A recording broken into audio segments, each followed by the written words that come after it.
Bismillah, alhamdulillah, wa salatu wa salamu ala rasulillah. We begin in the name of Allah, the most gracious, the most merciful.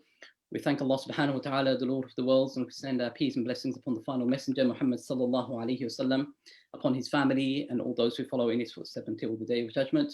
Brothers and sisters, assalamu alaikum wa rahmatullahi wa barakatuhu, and welcome to another episode of Faith Unlocked with myself, Junaid Ahmed, and my co-host and resident Shaykh Shafiur Rahman. Assalamu alaikum, Shaykh Shafi. Wa alaikum salam wa rahmatullah. How are you? Yeah, good. Alhamdulillah. Alhamdulillah. And as ever, we're always joined by a special guest on this Faith Unlocked show. And alhamdulillah, I'm delighted to say that, as you can see, we have with us Shaykh Abdullah Hakim Quick joining us all the way from Toronto, Canada. Assalamu alaikum, Shaykh Abdullah. Wa alaikum salam wa rahmatullahi wa barakatuh. Jazakumullah khairan for joining us this evening. How are you? Alhamdulillah, we're doing fine here in Canada, and inshallah, making dua.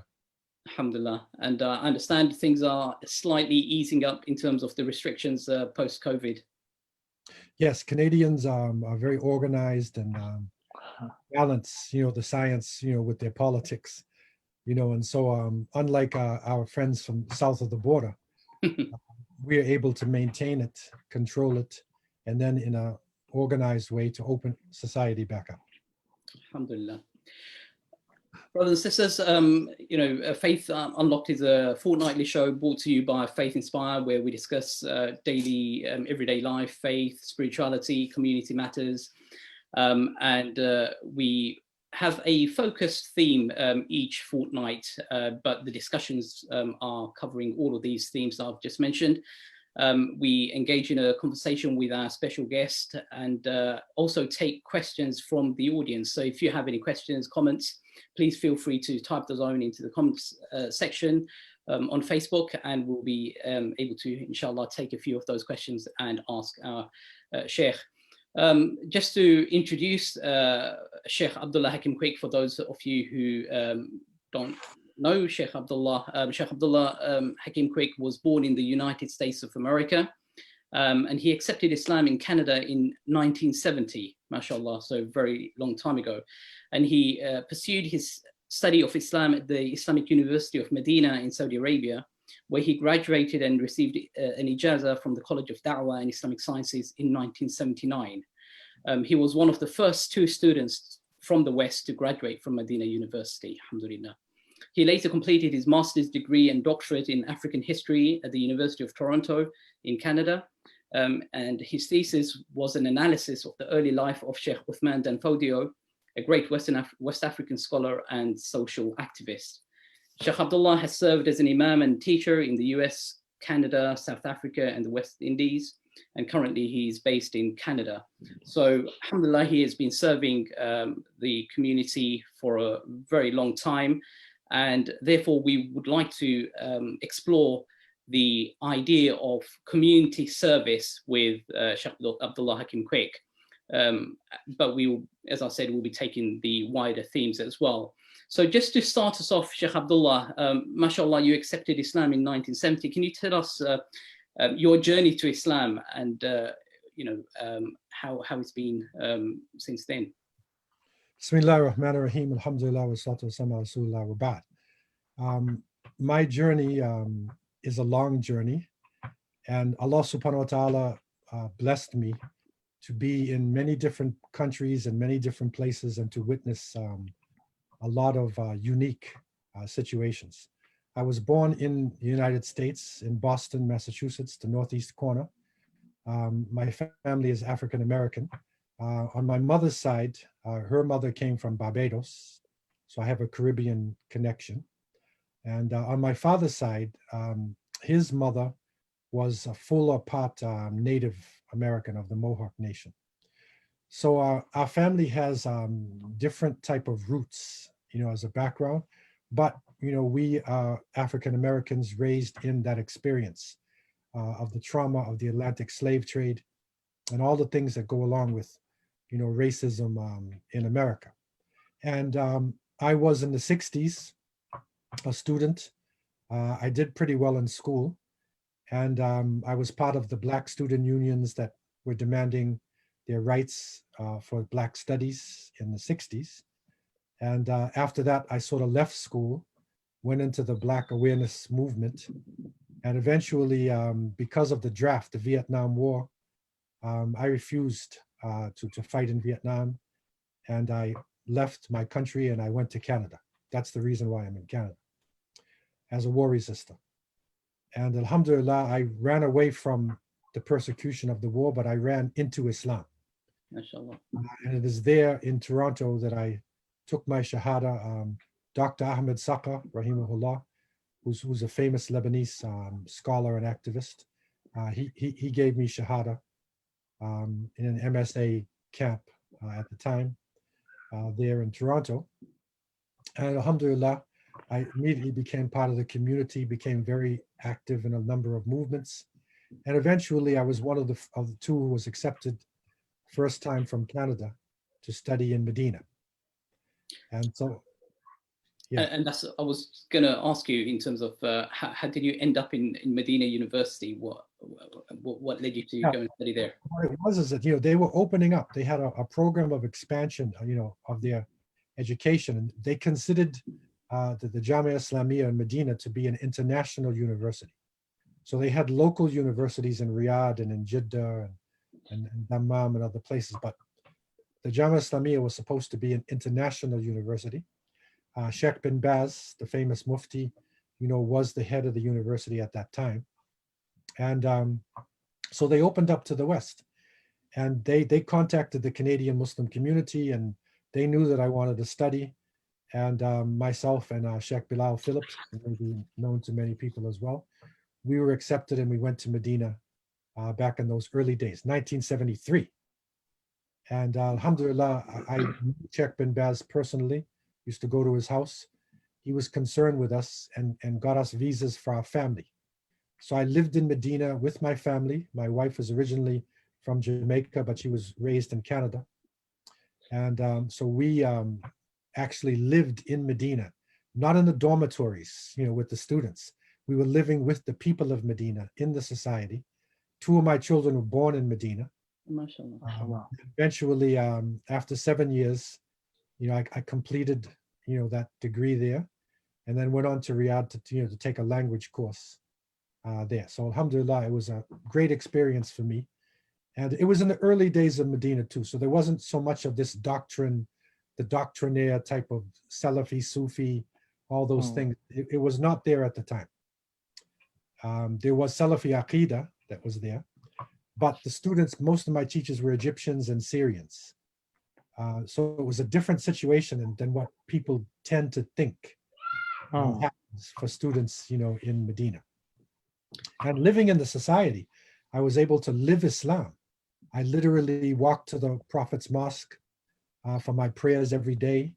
I lived with the Bedouins, learned Arabic from the Bedouins. And I was part of Medina, actually part of the city, because it was small at that time. Yeah. Yeah, I was going to ask actually, in terms of Medina today compared to in the 70s, it must have been quite an awesome experience. Still not that developed with all these big hotels that we see surrounding the Haram today. So the experience then must have been much more traditional and much more. The development that's happened over the last 30 years must have been much greater than what happened in the first 500 years or 1,000 years, maybe even. That's right, because in those days, and I was a poor student, I wasn't getting a stipend for my family. So I had to work translating and doing other things. And I had to live in a very simple area where the Bedouins who were coming out of the desert lived. So at some points, we had to literally pipe the water into our house with a hose. Wow. We had no running water. We had electricity, and we only had a little fan. And we stayed there for 4 years before we actually came back. So these are the early days. And but alhamdulillah, it was sweet. The people were really nice. They were so good that you forget about the heat and the suffering. And it was such a small place. I can recall traveling to Riyadh when they had the planes first started doing regular flights with Saudi Air. And I flew to Riyadh, and when you come into the airport in those days, you look at the people in the group. So you could tell which one's going to Mecca, which one is going to Riyadh, which one is going to, to Jeddah, Medina. You can look at the people and sort of tell their body language and whatnot.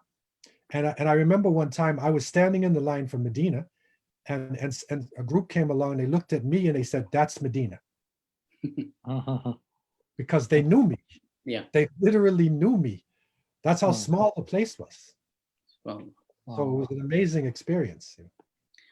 I guess when you're out there studying Islamic sciences, the feeling and the lifestyle is different to when you go for Hajj and Umrah for a short period. So you were able to really immerse yourself in the culture and the lifestyle of Medina at that time.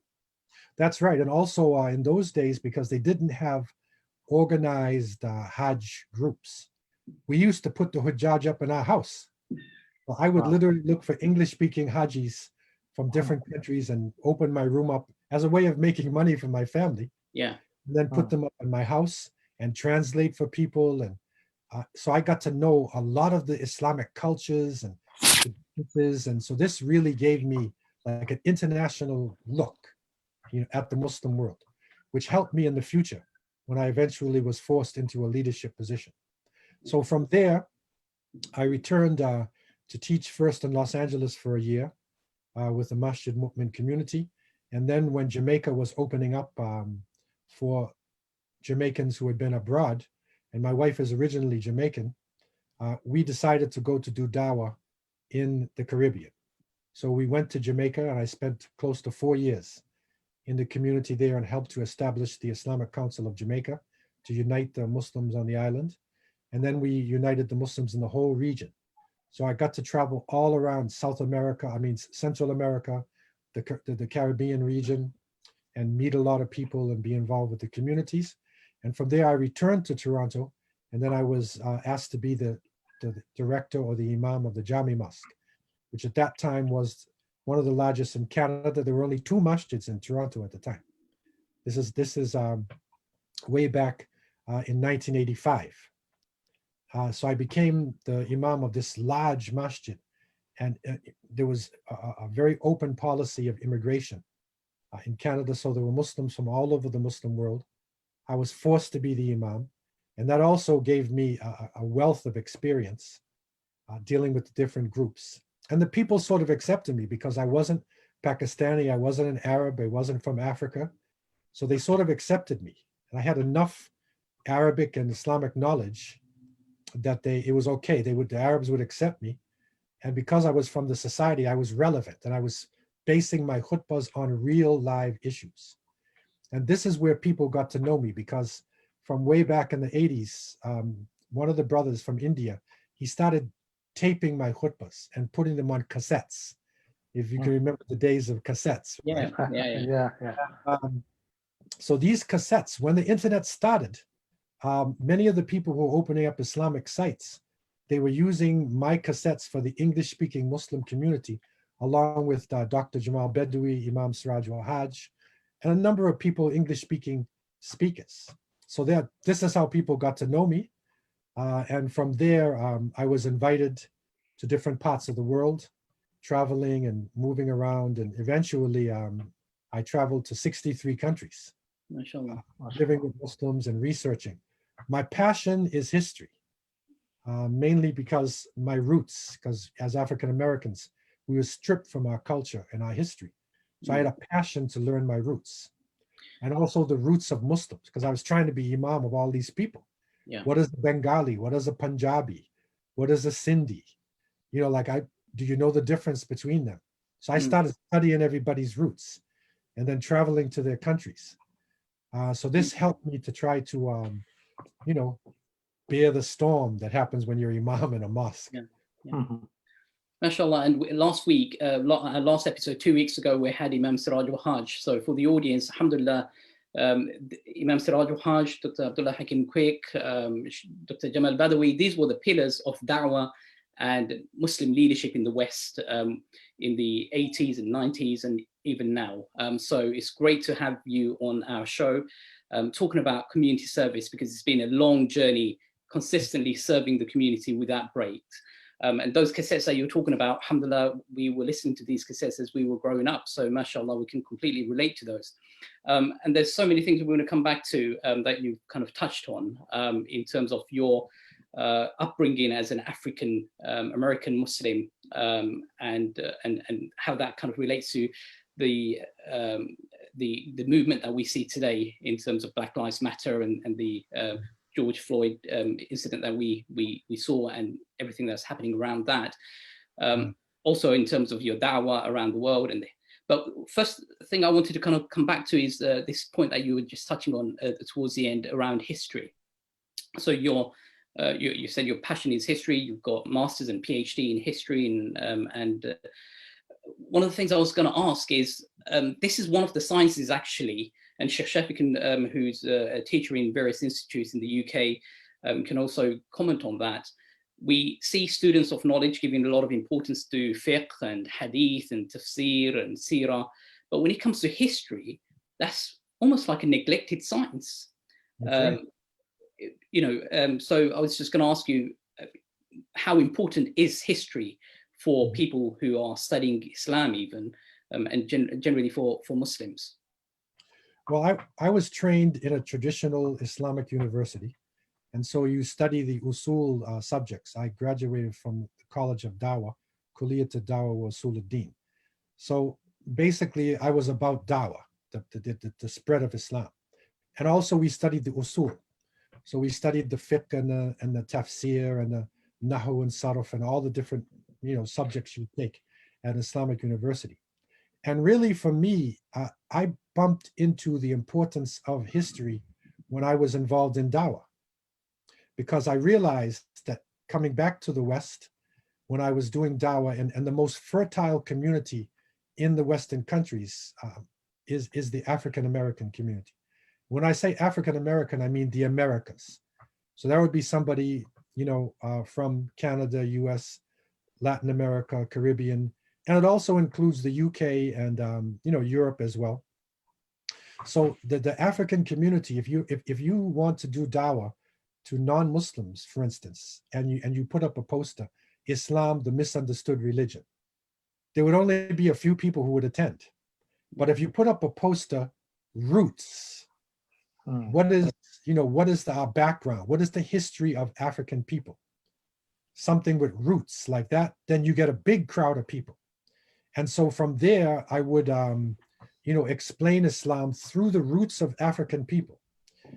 And this is what led me also to the fact that African history, especially West African history, is intimately connected with Islam and also with the Arabic language, because one of the brothers, our brother Musa Abdul Hakim, who was from Buffalo, and he was an expert in West African history, but he used to say to me that the only thing I'm missing is Arabic, because in pre-colonial West Africa, just about all of their documents are written in Arabic.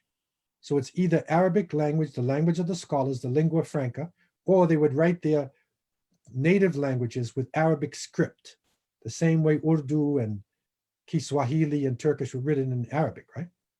So Arabic was crucial. And when I started reading the writing of great West African scholars, I realized it was the same language being used by Ibn Taymiyyah, Imam al-Ghazali. It was the same level of Arabic. So I integrated my dawah with the history of Islam in West Africa and what happened to them. And alhamdulillah, it was successful in attracting a lot of people to Islam because they were interested in their roots. Later on, I realized, especially when I came back, I had gone to South Africa for 10 years. I was in Africa and I was doing development work and with the Muslim Judicial Council in Cape Town. And I opened up a Dawah department and I traveled to 20 African countries. But I realized the importance when I came and joined Al Maghrib Institute, which was a rising institute in the 90s, 2000. And they told me that what they lacked was history.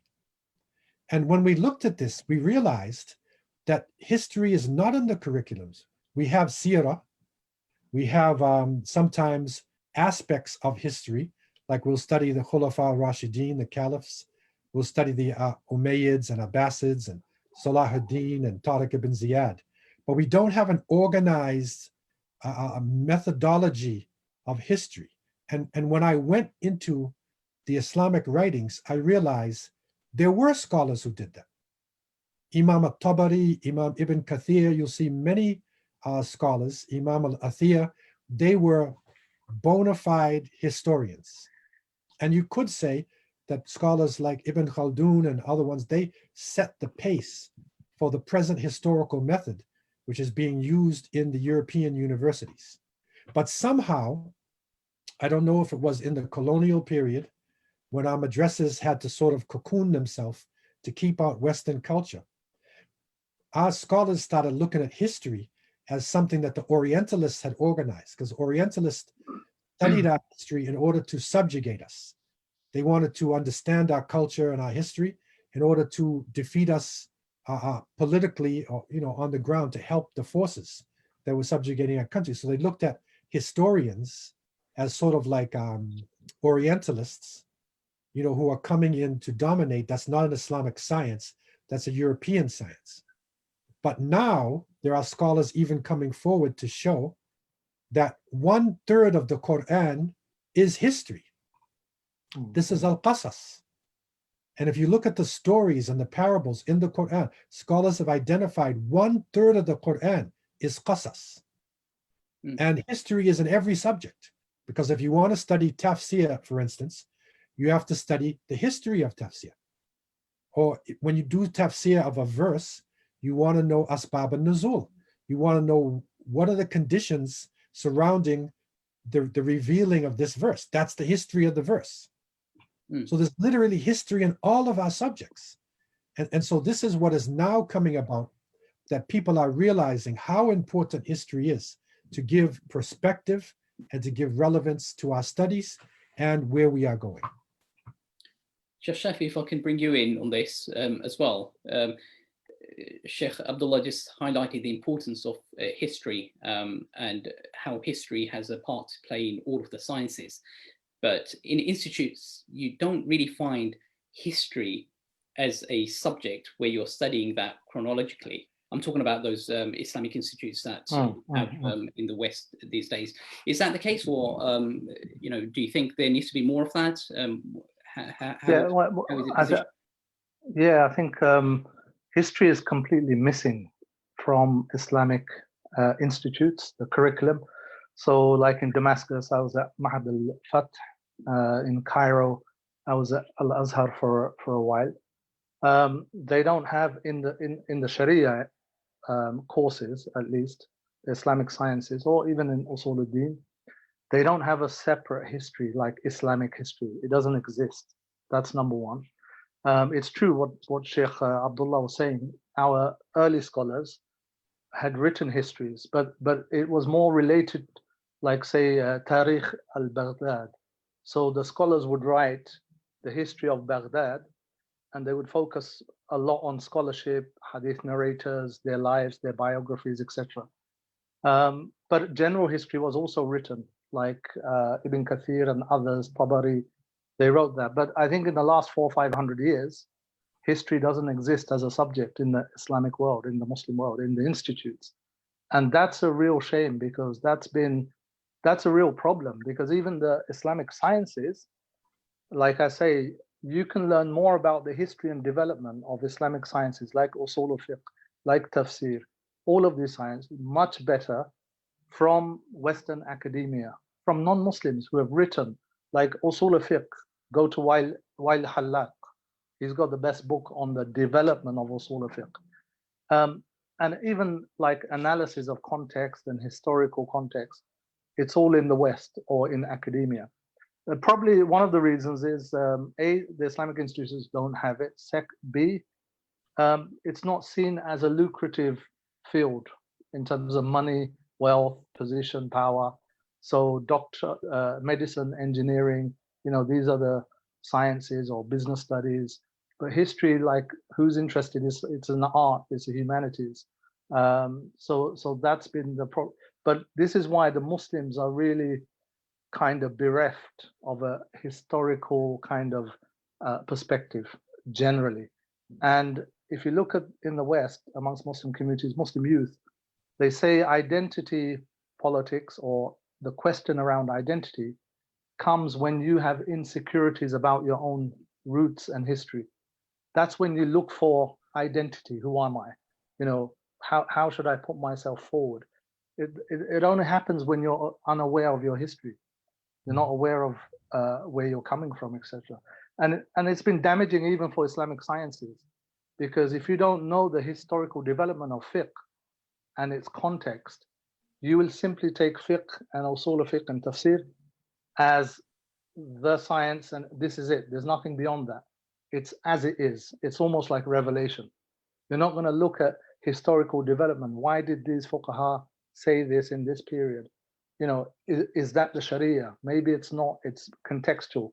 It's addressing issues for that particular time.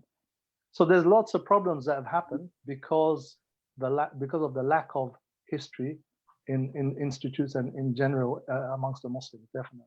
And that's probably one of the unfortunate reasons why often you find that fiqh today is applied in a very almost sometimes out of context way, because you know, it's not with the contextual analysis, whereas in the past scholars were able to look at the historic application and then looked at their context and applied it accordingly. So that's hopefully you know, that's a subject that we need to probably talk about more. They say that if you don't know your past, you won't know your, you know, the direction in your destination in future. So I think Dr. Abdullah, Shaykh Abdullah, you studied, or your PhD was on the West African history and focusing on the early life of Shaykh Uthman Dan Fodio, and we can touch a little bit on that. But I was going to just ask, you also do a lot of historical visits and tours of Spain and European Muslim, you know, history of Muslims in Europe. On this point, we have a question from Ridwan Harris, who's asking, Salam Sheikh, have you done any research on Black Muslims in Europe? I wouldn't say detailed research, but I do have some general understanding from having traveled to the UK a number of times and been with the Black communities there. It's really from the point of view of Caribbean people, you know, who went to the London and Paris and Holland, other places like this, and you know, what was their experience. But no, I haven't done detailed. Okay, so so just going back to your you know, your journey and your kind of studies on history,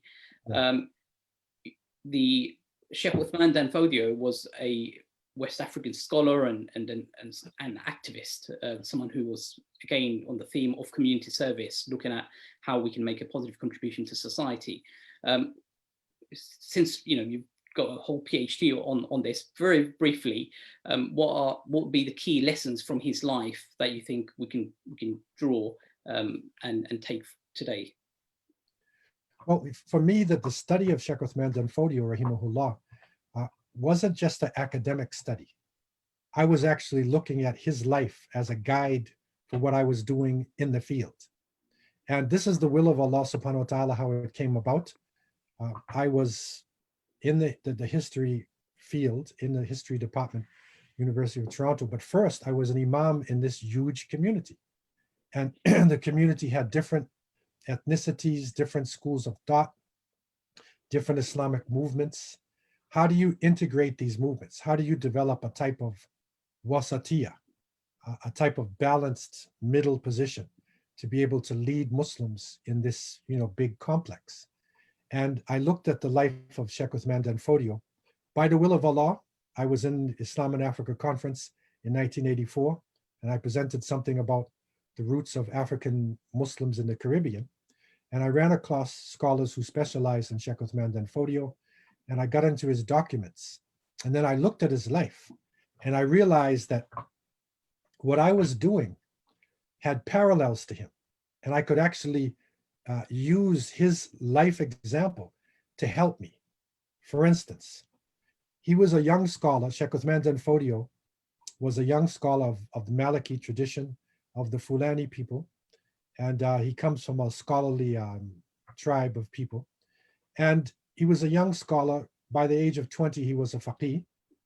He comes into the field, and all of these different scholars are attacking him. He's in this confusion, and then basically, to make a long story short, he spent the first 30 years of his life in the field working with the problems of the community. So in other words, his fiqh, he applied it to the society. So similarly, what I was doing was I was trying to apply my understanding of Islam to the real life situations that were happening in the community. And so the Shaykh Rahimahullah, he was able to approach different groups of people. And because he was an activist and he became highly respected, he had a type of a balance. He was a faqih in Maliki fiqh, and there was no doubt about it. They respected him. At the same time, he was part of the Qadariya tariqah, and he went to the highest level of the tasawwuf of the Qadariya. But at the same time, because of his fiqh, he was balanced. So he did not allow the wild type of, you could say, intoxicating tasawwuf. His tasawwuf was introspection, it was ihsan, it was the heart, in order to prepare his students to implement Islam.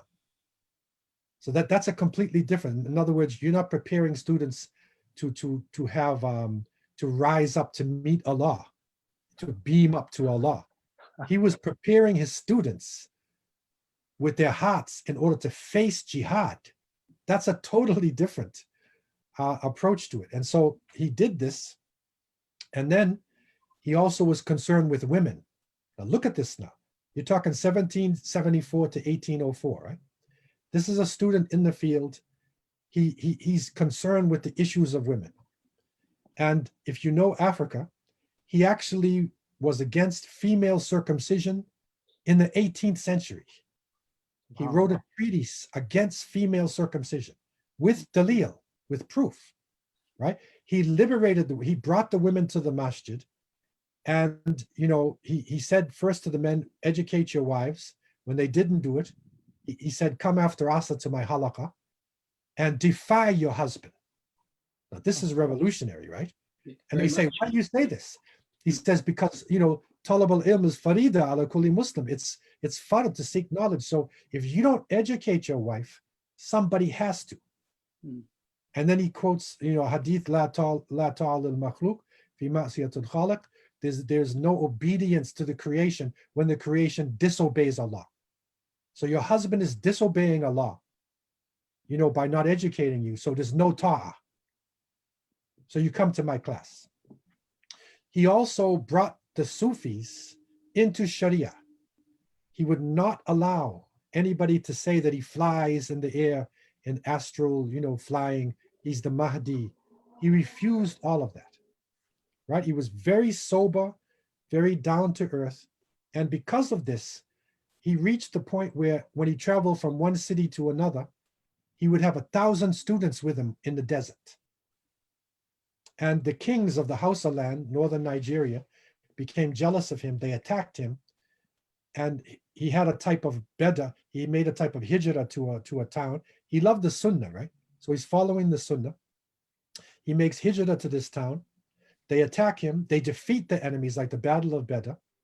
And then his students from all different parts of northern Nigeria and West Africa, they take flags and they go back to their people and they establish a type of khilafat where they opened up 250,000 square kilometers. And this is 100 years before the coming of the British. And they established Sharia law on the land. Okay, and so he goes through this change. And then once they establish this Islamic entity, then at that point, he retires from politics, gave it to the Shura, and he ends his life teaching. So he's an amazing model of a balanced scholar, whose education, he's applying to his reality around him. And so he's not one extreme or another extreme. He's a balance. He's dealing with reality. And so that was an inspiration for me in what I had to face. I'm in a masjid with all schools of thought, all Islamic movements. At that time, there was only one major masjid. Everybody's in the masjid. Okay, so I balanced it, using his approach. Even he was a Maliki, he recognized the Shafi'i and the other groups. Very open-minded scholar, fluid type of society. So this was an inspiration for me. And I brought back 37 original documents at the time when there was no internet. I had to make photocopies of these documents. The brothers trusted me and they gave me original documents. I photocopied them, brought them back to Canada. I analyzed them and then produced, a thesis, so upon the first 30 years of his life where he was in the field. It's like they call social intellectual history. So again, this was not just an academic exercise for me, and it enabled me to weather a PhD because it's a lot of work, right? And at the time, I was the imam of the mosque, and I had 9 children. MashaAllah, MashaAllah. So when they found out when I was getting the PhD, and they looked at me, they said, 9 children. You can't do a PhD in history with 9 children. And then you're imam of a masjid filled of 1,000 crazy people on Jummah, who have all their problems from the Muslim world, right? So it's that sober type of introspection, the ihsan, the activism that, allowed me, by the will of Allah, to make it through that. Alhamdulillah. Where there's a will, there's a way. Shaykh Shafi, on this, just reflecting on some of the lessons that's been drawn from the life of Shaykh Uthman Dan Fodio, you find actually there's a scholar in the 1800s in Africa talking about some of the issues that we're still battling with here in the 21st century. Yeah, I mean, that's the foresight, isn't it, of any scholar of any age. If they understand what the Sharia is, if they understand it in a balanced way, they have the training, they're open-minded, and he must have been a person of high caliber intellect as well. Scholarship is not for everybody either. So he had the fortune of doing that, having a balanced understanding of fiqh, Sharia, but as Shaykh Abdullah says, also the ihsan part, the tasawwuf, the purification, but then also the third dimension, which is you can have Sharia, you can have fiqh, you can have tasawwuf, tazkiyah, but you're not present in society. But he had that as well. He had a program for change, bringing about change in society. So it was practically applied. So you can do that, but you have to have that mindset. And I was going to actually ask Shaykh Abdullah that, because history we're supposed to learn lessons from, right? That's the whole point. 1/3 of the Quran is about the ibrah, the lessons from the past. And Shaykh, alhamdulillah, from the 80s and 90s, Shaykh is a pioneer. 50 years of da'wah, activism, traveling, knowing all those communities. Shaykh, in your experiences and in your analysis, how far have Western Muslims come in terms of in Canada, America, Europe, in those 50 years? How far have we come? What are the major, if you like, changes that you're seeing now? And because we're supposed to be at this kind of critical point now, isn't it? Because the pandemic, there's a big looming recession ahead of us. On the other hand, you've got this big political movement, anti-racism, Black Lives Matter. There seems to be a lot of social, political, economic change on the horizon. But over the 50 years, as a Muslim community, what's critical now? Where are we at? What's your analysis? Well, basically, from the experience that I've had and being around the Muslims in the West, you could say to a certain extent that it was the 60s and it was the 70s, really, the communities started to really expand. In the United States and in some parts of Europe, the groups based on Nation of Islam, and we even had Sunni groups in the East Coast of America that were there from early parts of the 20th century. but they were smaller groups. They weren't as organized and as knowledgeable, obviously, as people from the Muslim world.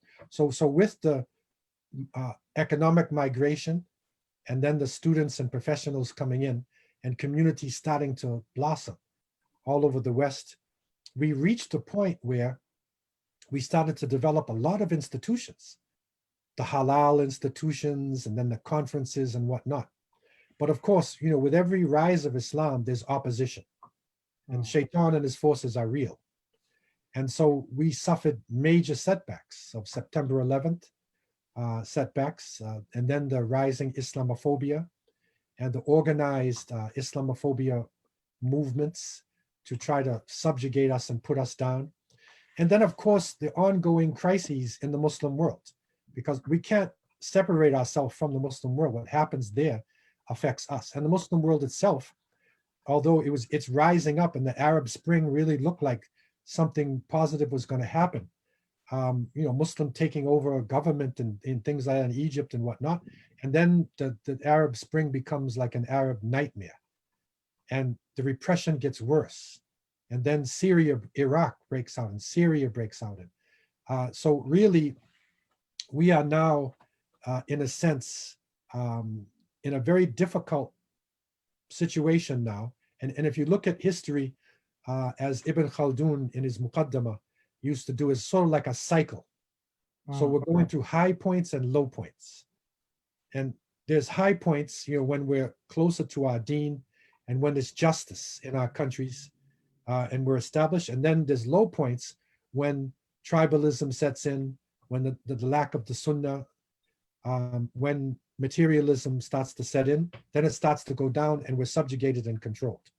So we sort of went through a cycle. We never totally reached the top, but we were moving up, and then we sort of moved back down again. So really for me, because our communities in the West have been blessed with material things, we have halal institutions, we have cemeteries, we have masjids, we have madrasas. There's a lot of actual institutions on the ground that we have. What we're missing is that wasatiyah, it's that balance to somehow bring together the groups, to bring together our leadership, for the leaders to humble themselves, and also to deal with tribalism, the tribalism and the ethnic problems.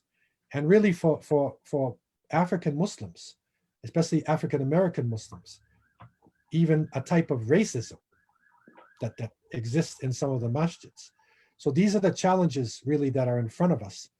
The solution is clearly in the Sunnah. The Prophet ﷺ laid it out. And there are examples of it, like the case of Sheikh Uthman Danfodio and other scholars and activists from around the world. But it's just that will to do things, that feeling to humble ourselves to our brothers and sisters. I used to come to Regent's Park Mosque and stand in front of a big crowd, and I would say to them, you might think I'm naive, but I think that if our movements are not uniting us, we need to drop the movement. We need to drop our names and come together under the Quran and the Sunnah. So in other words, we need to take the best of the Aqidah of the Salafis. We need to take the best of the Ihsan of the Sufis. We need to take the movement ideology of the Ikhwanis. We need to take the Tabligh and the Khuruj, you know, from the Tablighis, right? Get all of the best of all the groups, unite under Quran and Sunnah, and let's go forward with this type of wasatiyah. But people looked at me like I was deranged or something, like how can you stand up and say that? Like, this is London, man. You're in London. Okay, and there's Emirates all around. That unity was almost unreal. Right. Especially in them days, back in the days. Yeah. But I believe that if we don't do it, Allah subhanahu wa ta'ala is going to force us to do it. Yeah. Or else Allah will replace us with somebody else who will do it for us. So the circumstances are starting to force us. This COVID-19 is not by chance. Allah allowed it to happen. So there's a lot of things happening now. A lot of these masjids controlled, you know, by their imams who's got his flock like a bunch of sheep in a corral. You know, he can't do it anymore because you can't go to the mosque. Mm. So there's things that are happening now, the younger generation using social media, having an opinion, it wasn't like before. Mm. Transparency, which many of the imams, didn't have to deal with. But now you got to be more transparent. You got to bring proofs. So these things, I believe, are moving us toward the center, if you can use that term. But it will require, I believe, group tawbah. We have to repent to Allah as a group for our توبوا condition. إلى الله جميعا. Tawbatan nasuha. Amira is saying that tribalism is a major issue, and it still is the case. I mean, to a large extent. On this kind of challenge and issues facing us, I think just going back to your introduction and your journey to Islam and your history or your heritage as an African American, I think we can't not touch the current issue of race and injustice that is happening in the Black Lives Movement. What's your observation of this? You've gone through it right from the 60s and 70s, and you've seen the journey of Black African American Muslims, or just the African American community in America and the West. Where do you see this going? Is there a brighter future, or you think this is just another period in history where there's going to be some movements, some changes, some statues being broken, some names of institutions being changed, and some minor laws may be changed, but that racism ingrained, institutionalized within the West is still far from being eradicated?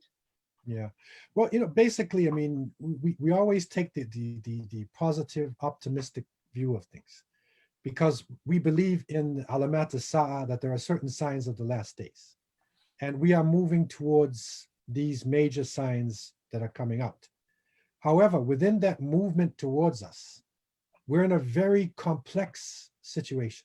It's complex in the sense that when Muslims left their countries, many times running from persecution, running from terrible economic conditions, and they went to the West, the Western countries in Europe and the Americas, to a certain extent, gave them freedoms and gave them abilities, education, that they couldn't get in their own country. So it was a type of liberation.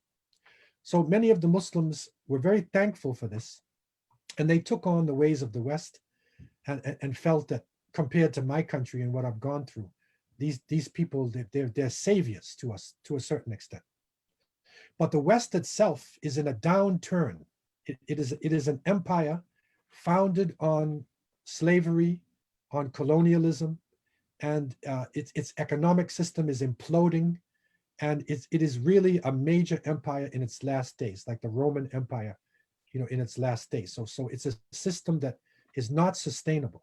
The present economic system, based on interest and on currencies, that have no intrinsic value, it is not sustainable system. It's like an illusion they've created in front of us to think we have stability.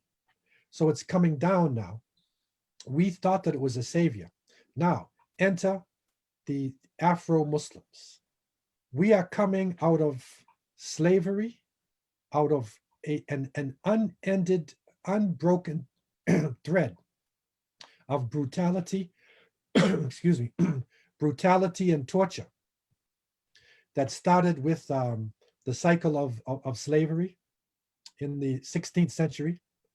And it started with that triangle, coming from Europe to Africa to the Americas, whereby slaves are taken, by slave owners who are coming from European capitals and captured and taken to the plantations, growing cash crops, the cotton, tobacco, the sugar cane, and then sending the crops, back to Europe. And then it feeds the sweet tooth. It also raises capital. And this allows them to enter the Industrial Revolution. It revolutionizes their society economically. But the only way that they could do that, was, and the way they set it up, was sheer terror and brutality. Because they wanted labor, they wanted free labor. They wanted the maximum profit. And so they subjugated African people because it wouldn't work. They first first tried slavery with poor whites, but it wouldn't work because they're white too, right? And then they tried with the native people in the Americas. That wouldn't work because this was the native people's land, and they would either sit down, or when they get a chance, they run into the bush, and this is their territory. So they brought in African people, easy to identify, able to live in these tropical conditions, having strong societies and good methods of growing crops. But you need sheer brutality to keep these people down.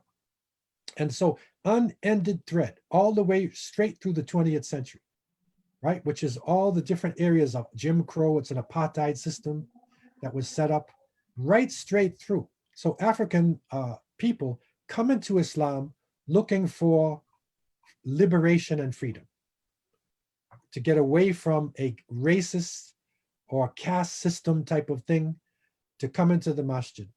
Muslims are coming with their own prejudices. And I traveled in the Muslim world. And I counseled Muslim families. So I know the problems that Muslims have between different tribes, and I wouldn't say a caste, but there are classes of people in the Muslim world. And then there are tribes, and then there are inter-ethnic fighting that goes on. And sometimes in some countries, it actually is Black people or African people who are on the bottom of the totem pole. So they came with a type of prejudice. So the prejudice was in the masjid. It's not open because it cannot be an ideology, because the Quran and the Sunnah are there. So it's not like white supremacy, because that's an ideology.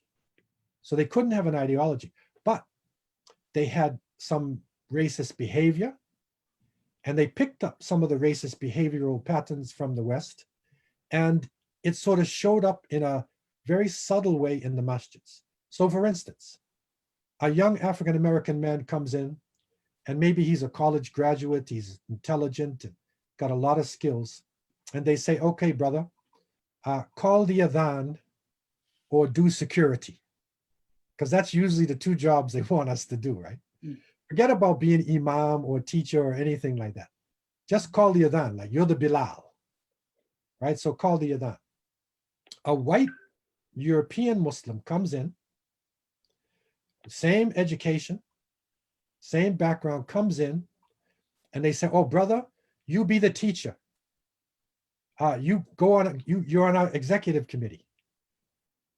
Without qualifying to do that, not even fully understanding of Islam, but because of white supremacy, because of the class system that we inherited when we went to the West, we saw them as like a superior type of people, coming in, and that sort of happens in the masjid. And so, in order for the Black scholar to be recognized, he's got to be 2 to 3 times better than a white scholar or the other ones. His Arabic's got to be good, his knowledge got to be good, he got to be a good speaker, he's got to be a counselor, you understand, he's got to have a clean record, all of these things. Otherwise, he doesn't even qualify. Okay, so now with the system coming down, with racism being exposed, and with presidents like, in America, siding with the right-wing racist people and saying make America great again, or make it a slave colony, racist society again, it has now brought everything to the fore. And so people are saying, like, what's going on here? And some people who had my cassettes or other people's cassettes, they never listened to it, right? And now they go back and realize what we were saying 30 years ago, what we were saying to them, but they never listened to it because they didn't feel that you were, how could you raise to that point? I mean, it was to the point where some people, when I was imam in the Jami Mosque, they thought I was a Palestinian because there's a Palestinian tribe called Quick. Right. And it's like I think it's a Turkish name or something, but it's pronounced like Quick, right? And because of my mixture, my light complexion, and I put on Muslim clothes, they thought I must be a Palestinian. It can't be no Afro-American who's speaking Arabic like this, right? That's not possible. So these are the things that that are now coming out with the rise of social media and the younger generation speaking out. it's all over the place now. And people are just trying to make sense out of what is going on. Well, Jazakallah khairan for that, Dr. Abdullah. Shaykh Shafi, just a question from our audience, going back to the earlier point about unity. What are the scholars doing to unite the Ummah or unite the Muslim communities? I mean, your thoughts on UK in particular? You always stick the difficult questions to me, right? From the audience. the real No practical problem, no initiatives. I'm joking. No, it's a good question. What are the scholars doing? I think, look, sometimes you need time and generation to pass, right? Sometimes the mentality, the old baggage from the older generation, it prevents that unity, and people can't change. So now we have, second, third, fourth generation Muslims who don't carry the same baggage. We have scholars who are born, raised, brought up in the UK, in the West, same thing in America, who are not necessarily carrying a lot of the baggage from maybe their parents or grandparents carried ideologically. So number one, it's much easier to talk to each other. A lot of young Muslims don't see themselves as strict this group or that group, and the 90s division of groups is dying down in some way. So that's a good start. Secondly, I know in the UK there are a number of multi kind of not sectarian, but multi, not even denominational, because that's a Christian church thing, but different Muslim groups with different backgrounds. So maybe the Deobandis, the Salafis, from the Sufis, from the Ikhwanis, Jamaatis, from the modern, more progressives. Different groups of scholars are getting together informally and formally.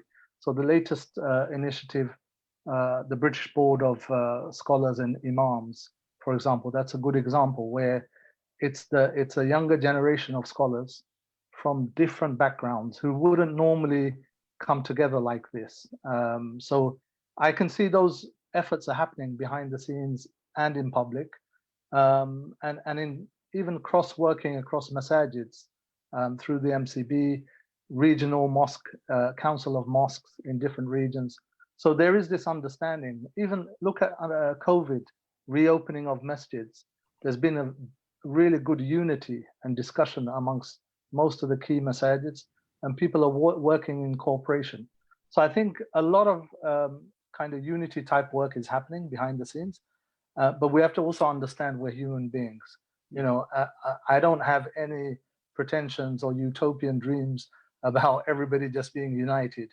It hardly happened in history, but I think there needs to be better cooperation, better understanding, better support for each other, and that kind of unity and cooperation, and that's happening. Yeah, and I think that's the key thing. You can have your differences, and Islam, there's vastness in opinions and diversity of views and thoughts, and that's the nature of human beings. And I think that's the richness of the Muslim Ummah and Muslim community. But where the unity is required is when it comes to communal activities, making a positive change, positive contribution to society. In the past, we saw greater level of disagreements and argumentation over minor fiqh issues. I think we're seeing less of that these days. When it comes to those kind of matters, there are some scholarly discussions and students of knowledge do debate those, and that's again positive. But when it comes to communal activities, serving the community, looking at the benefit of the community, that's where people of all backgrounds are coming together and making that positive contribution. And that's one of the reasons why the division was there. When people come to Islam through the gates of ideological groups, you're set in your divisions from day one. The closer we come to the Quran and Sunnah, I'm not saying this in a kind of modern Wahhabi or Salafi way in that sense, but the closer we come to the Quran and Sunnah and make that our priority in terms of judging things, right? Outside of the box of ideology or even madhabs, tariqas, things like that, the easier the unity will be. Yeah, and on that point, Sheikh, because we've come to the end of our show, it's 9 o'clock. So the final thoughts on the theme of community service or serving the community. We've been talking about history, the importance of history, and looking at the life of Shaykh Uthman Dan Fodio, and the challenges facing the Muslims in the West. Shaykh Abdullah, you've been in this field and in dawah in various countries, from South Africa to the US and Canada, and you've been in the UK many times.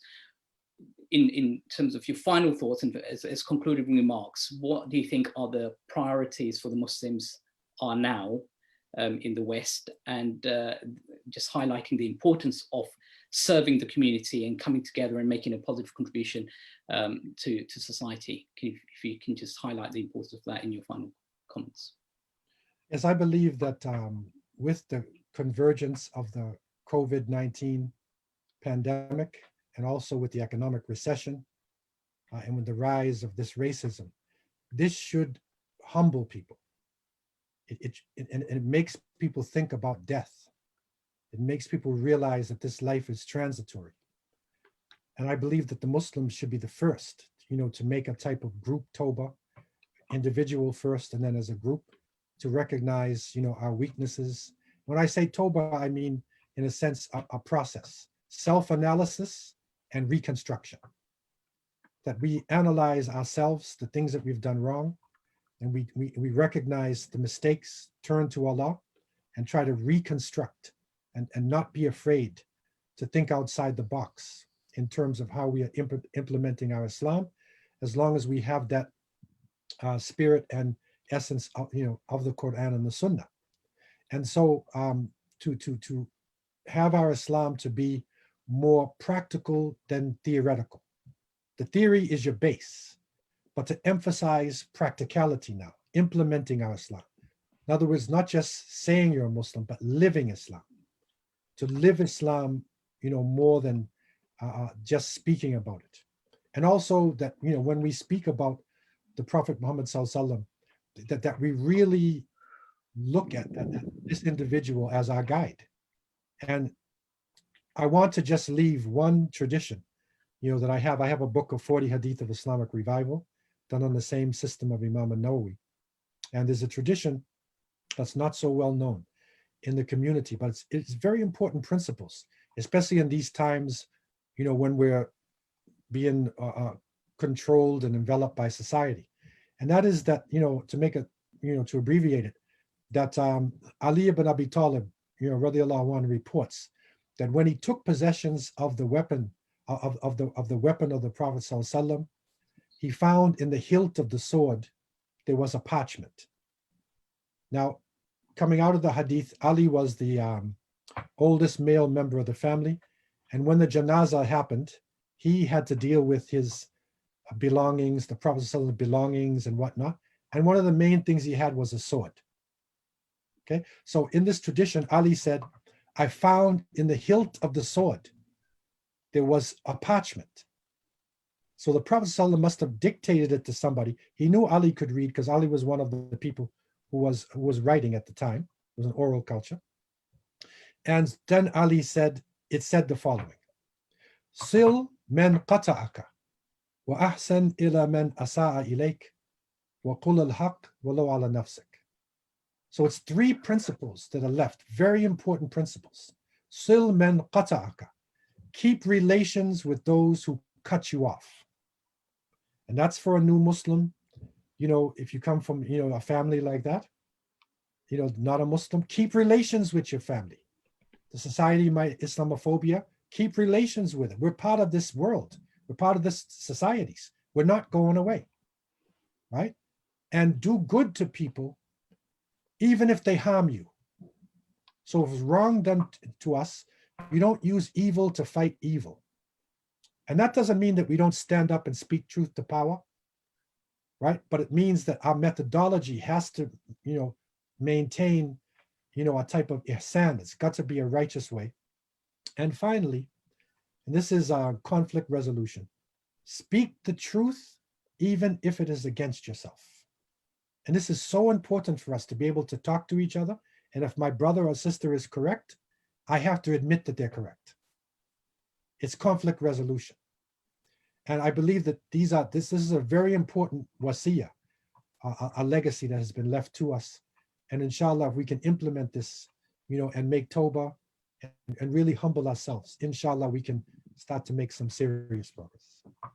MashaAllah, some three very important principles and very much related to the idea of community service. Those who are engaged in society, engaged in community, holding on to those three principles is absolutely critical. So very practical advice there to conclude the points from Shaykh Abdullah Hakim quick. Shaykh Shafi, your final thoughts before we wrap up. Three quick points, I'd say. If it's about community service going forward and facing some of the challenging times that we're seeing ahead of us, I think these are timeless. Number one is to understand the deen. As Muslims, as Muslim communities, we need to understand our religion properly. We have to really value what we have. We have the final, last, authentic representation of Allah subhanahu wa ta'ala's communication to mankind. No other community has that. We have to understand that. We have to learn it. We have to understand it. Secondly is to understand our society. Where are we? Where did Allah subhanahu wa ta'ala place us? We have to understand the thinking, the culture, the intellectual heritage, the history of these societies. And we have to be a part of it. We can't think outside. You saw in the Brexit discussion, some Muslims are saying, maybe I don't mind if Europe is weakened or the UK is weakened because it'd be beneficial to the Muslim countries. No, but you can't dig a hole in your own ship, right? Just because you think, it shows you don't feel a part of the society here. You've got to understand the society and be a part of this society.